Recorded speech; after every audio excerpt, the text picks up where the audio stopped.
నెల్లూరు శాంతినగర్లో పెంచల లోకేష్ అనే యువకుడిపై దాడి జరిగింది. పాత కక్షలో మద్యం మత్తుల వివాదం జరిగిందా అనే సమాచారం ఇంకా తెలియరాలేదు.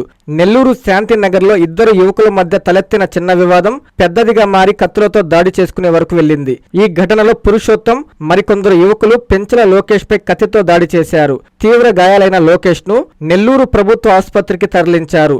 4వ పట్టణ పోలీసులు ఘటనా స్థలంలో వివరాలు సేకరిస్తున్నారు.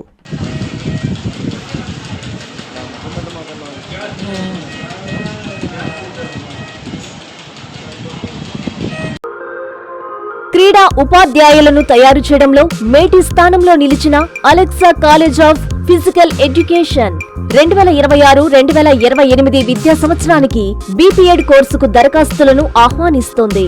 విక్రమసింహపురి యూనివర్సిటీకి అనుబంధ కళాశాల.